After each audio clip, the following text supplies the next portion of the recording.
मुझे इस बात की भी प्रसन्नता है कि हमने एक नए एयरपोर्ट का लोकार्पण रीवा एयरपोर्ट के नाते से किया है।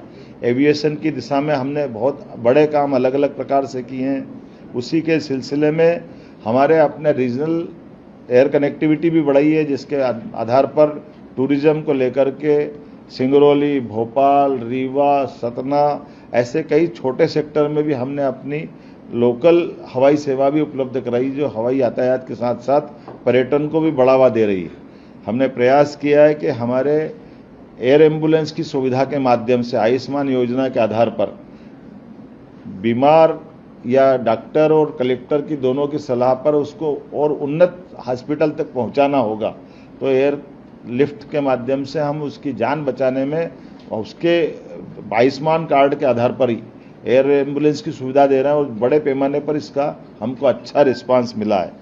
ऐसी बहुत सारी योजना में काफ़ी चीज़ें बता सकता हूं, जैसे हमने लाडली बहनाओं को 450 रुपये में गैस टंकी की रिफिलिंग की सुविधा प्रदान की है। और भी बहुत सारी चीज़ें आपको मिलेगी। मैं उम्मीद कर रहा हूं कि ऐसी सारी सुविधाओं के साथ हमारी सरकार लगातार आगे बढ़ रही है। मुझे लगा कि आज आपके बीच में बात करना चाहिए, तो कुछ ऐसे मैंने अपनी कुछ बातें कही है। कुछ हमने नवाचार भी किए हैं, जैसे हमारे यहाँ कुलपतियों के नाम आमतौर पर कुलगुरु पे हमने किया है। ये हमारे पहले महाराष्ट्र की सरकार ने इसको लागू किया हुआ है पहले से। हमारे यहाँ कुलपति कुलगुरु कहाए जाएंगे, ये बीते साल ही हमने निर्णय किया है। ऐसे हेल्थ के सेक्टर में हमने निर्णय किया है, पहले हेल्थ डिपार्टमेंट अलग, हेल्थ एजुकेशन अलग, दो अलग अलग मंत्रालय थे।